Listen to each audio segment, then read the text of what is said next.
All right. Welcome, everybody. My name is Rabbi Moshe Friedman. I run the Forum for Jewish Leadership.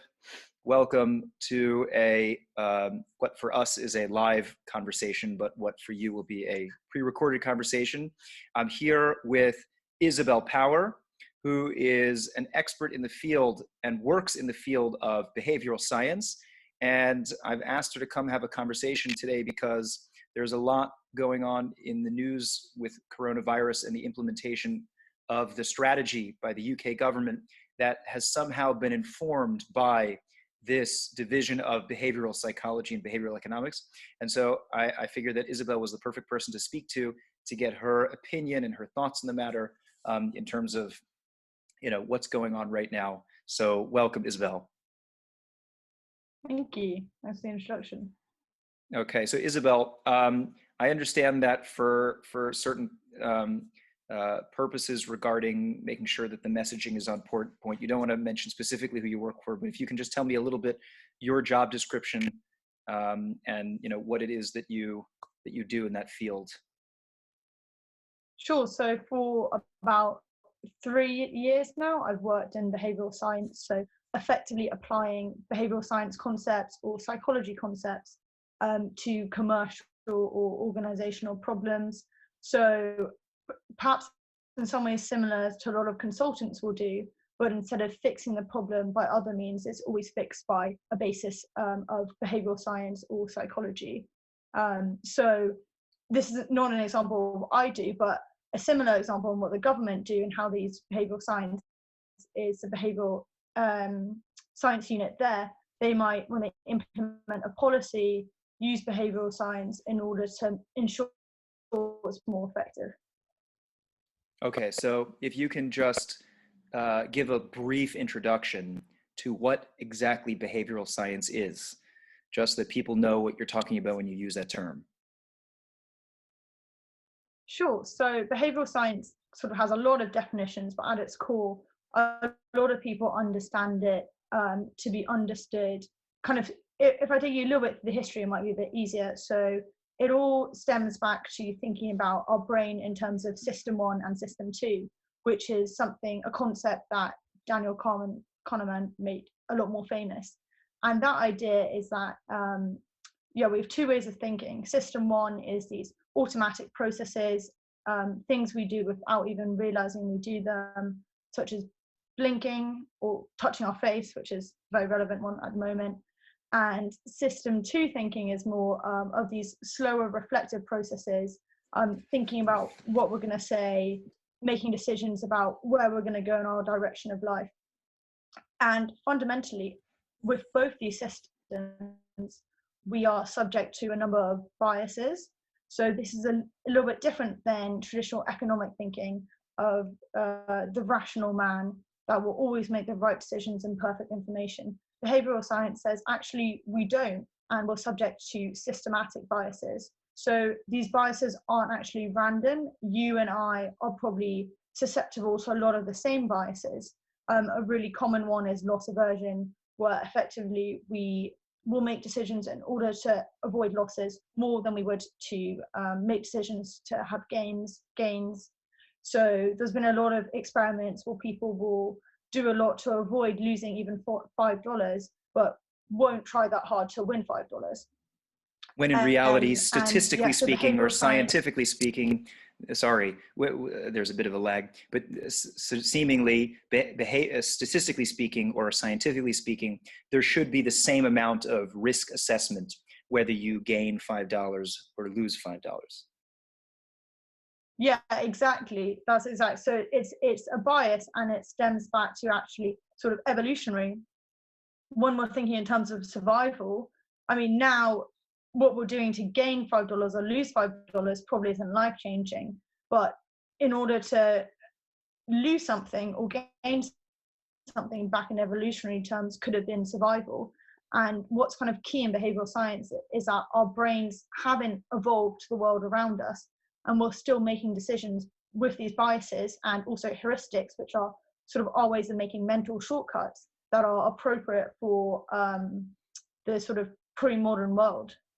So can I ask you, Isabel, sorry, you mentioned these 2 systems, system 1 and system 2. And you said that some of the maybe unconscious or perhaps less conscious things that we do in system one, you gave the examples of like blinking or touching your hand, but it sounds like even these bigger biases fall under system one, where it's not just blinking, which people almost do almost unconsciously, but even answering questions in a way that reveals some bigger bias. This affects a lot more than just the kind of homeostasis of our bodies. This affects a lot of decisions that we make. Yeah, I think that's such an important point to draw out. That I forget the exact number, but effectively the vast, over 90% of our decisions are actually made on these unconscious decisions. These unconscious decisions that are sort of cumulatively forming up to make what we view as conscious decisions. So that's another reason why behavioral science can be so important, because even though in our sort of system to reflective thinking, we are subject to biases, but we might be able to be more aware of these. But because all these decisions are being made unconsciously, over 90% that are subject to biases, we're not aware of them, and there's no way that we can be aware of them because they're unconscious.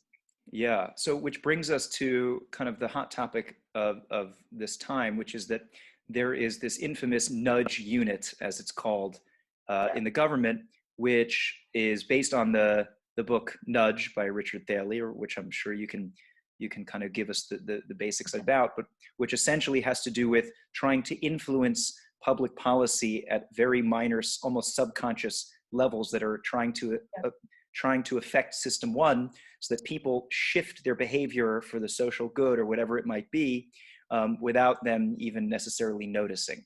Did I get that right?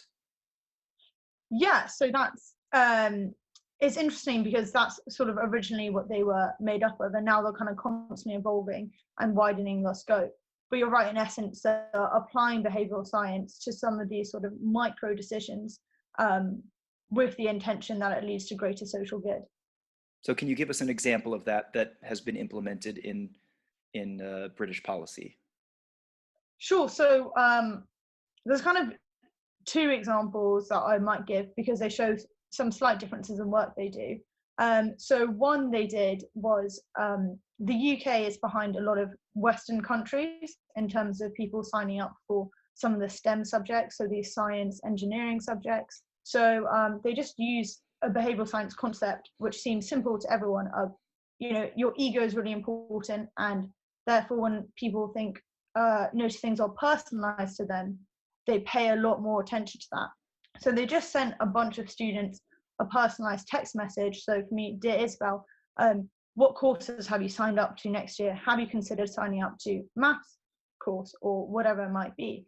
And that led to, and forgive me, I've forgotten the exact numbers, but that led to an increase in people signing up because of that personal message. They felt, A, they felt like they were important, and B, they felt more of a commitment. Something else the behavioral unit has done that was very effective and has been repeated a lot is actually when people are paying their parking fines, there's a lot of problem that people don't pay them, and it's really costly to try and chase these people up. So the behavioral unit just used a very simple concept of salience, making something as visible and sort of as novel as possible, and just stamped a big red pay now on some of these letters so that it was unmissable. And they actually did that in Australia, and it saved the Australian local government $1 million Australian dollars. So it's some of these small changes, and with that, it saved the Australian government a lot of money, but about only 3.1% more people actually paid. So it's some of these small changes that are low cost to implement and might not affect the majority of the population, but will also lead to a proportionally larger response. Right. So I guess it's a massive kind of experimental playground to be able to implement these things on a countrywide level, because then you can see that these small implementations actually have a big cumulative effect.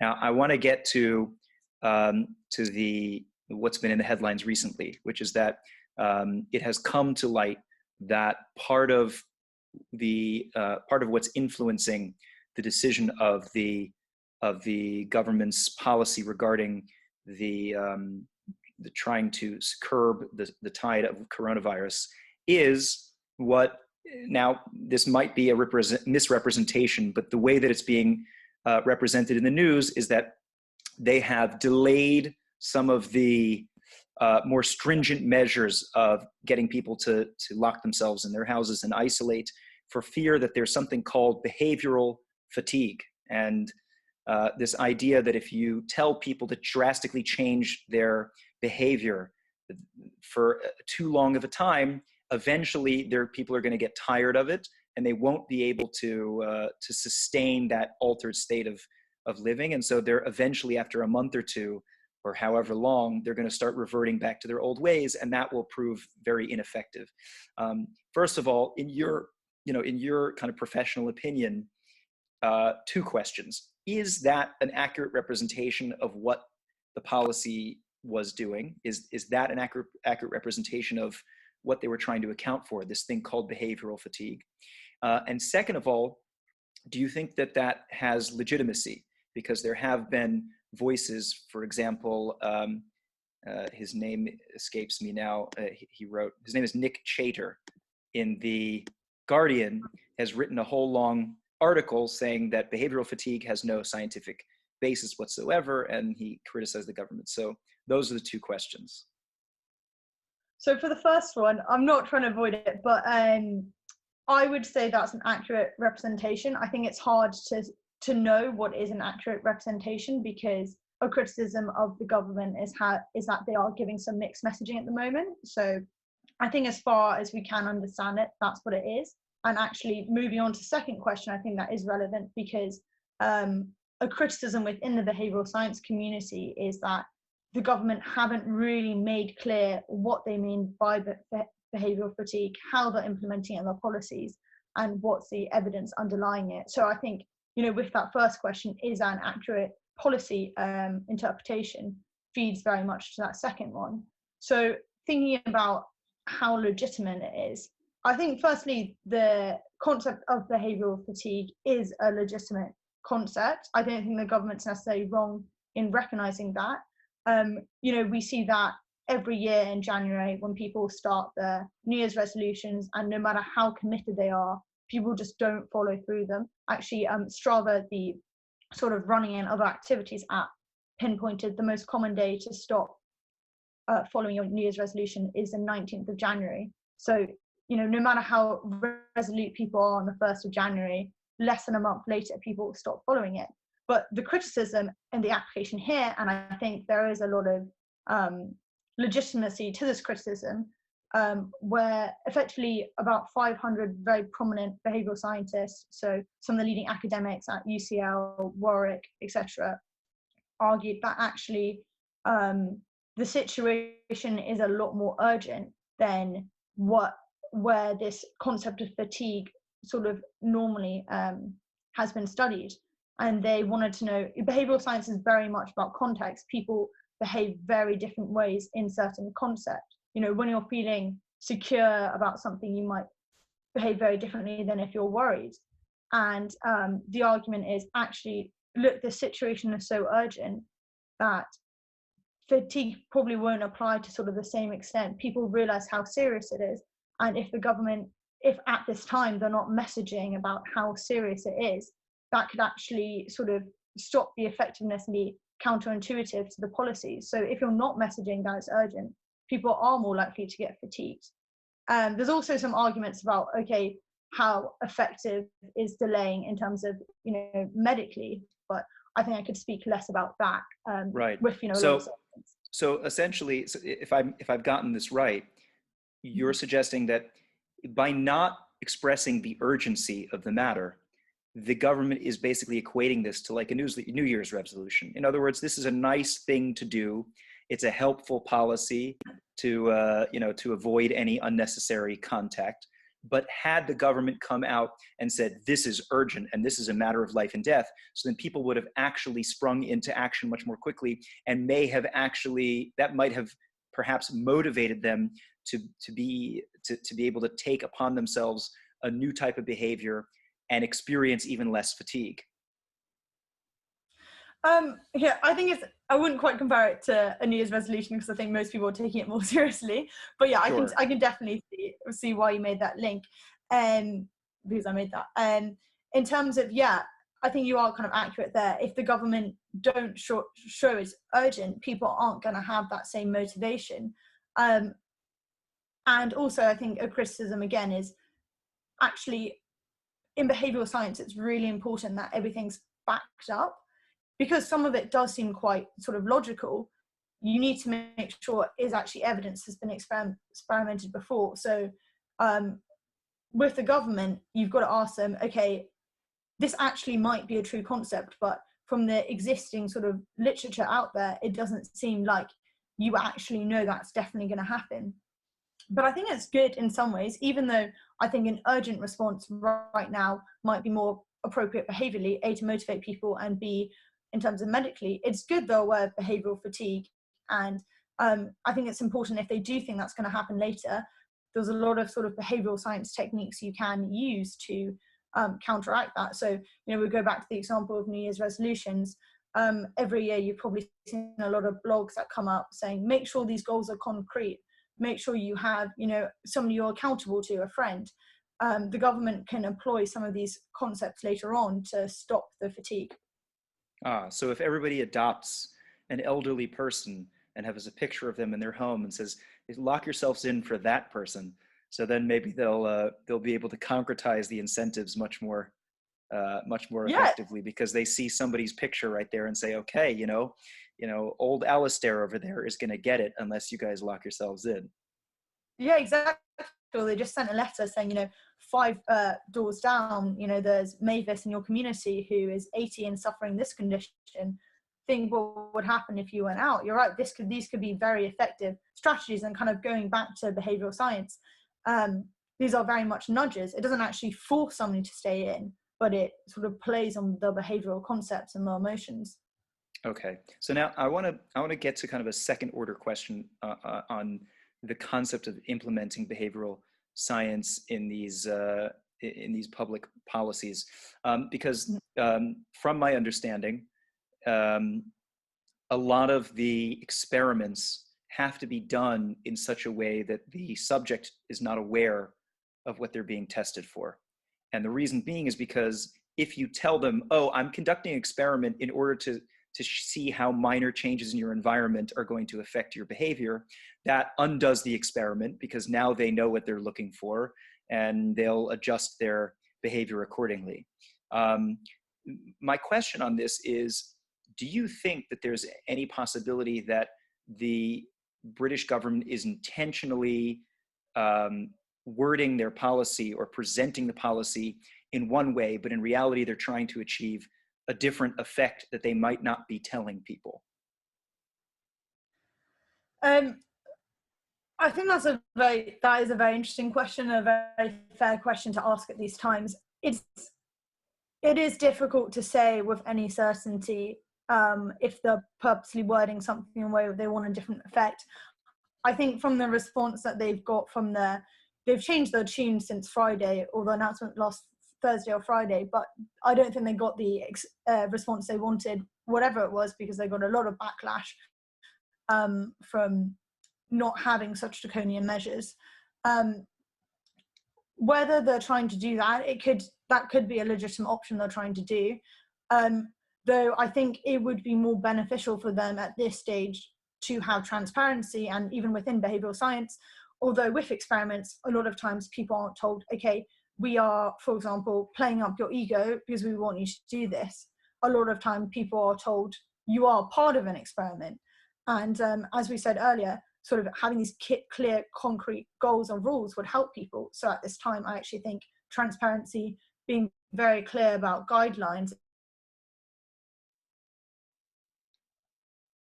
the government would help the country feel more at ease and would have a more coherent response. For example, with stockpiling, people are panicked. They need some sort of clear, very, very clear guidelines.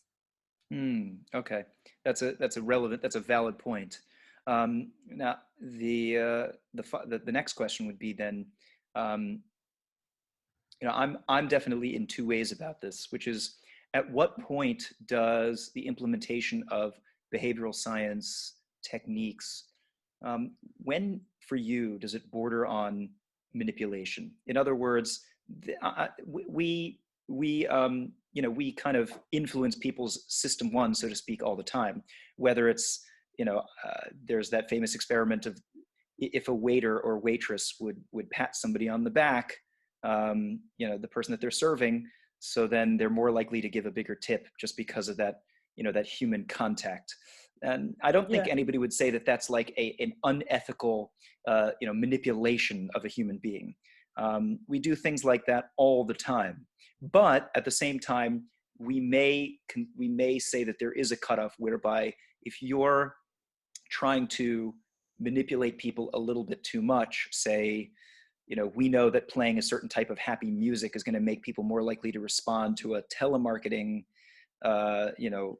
offer. So then all of a sudden that's a little bit shady. So do you have kind of a general sense of where the cutoff is between just regular old influence versus manipulation?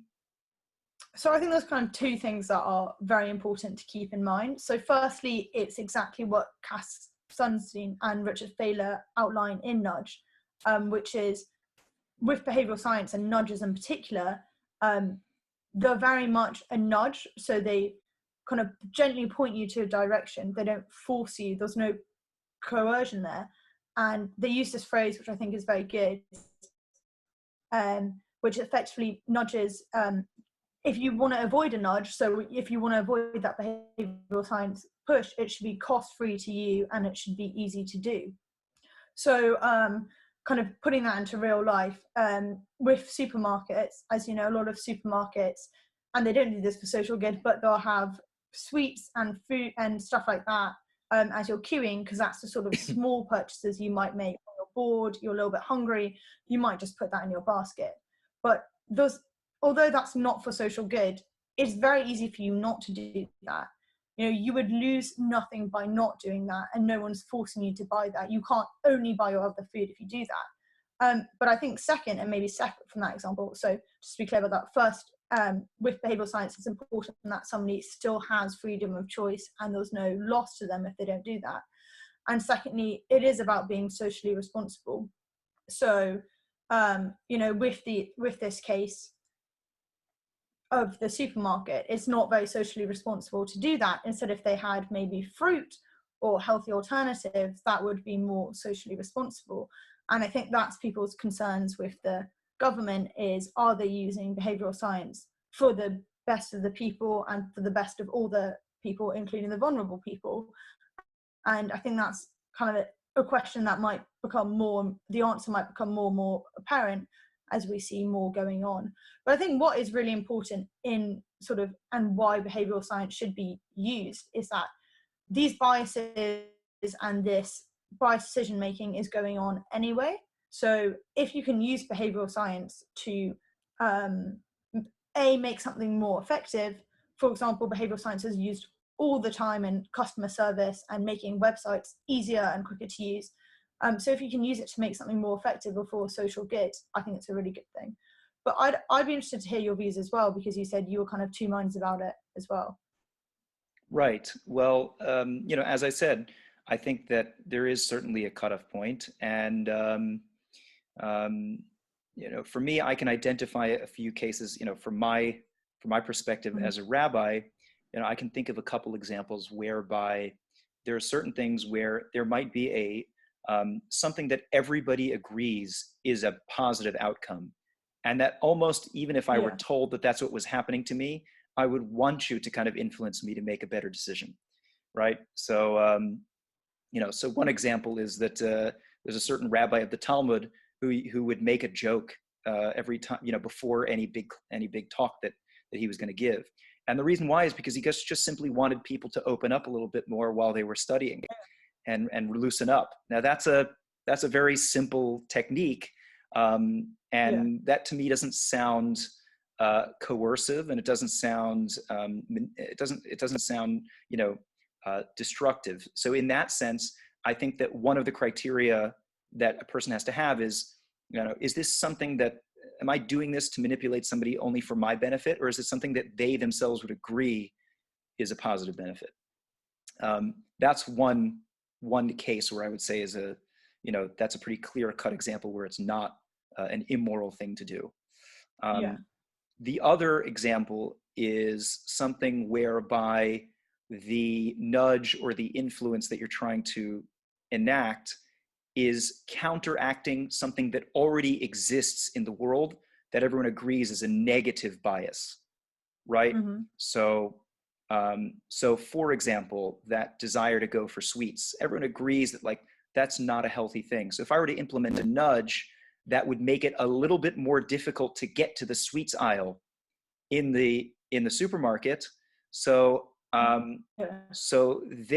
that's an existing negative bias that we have, which is to go for sugar, and then to kind of push back on that is kind of bringing us to neutral.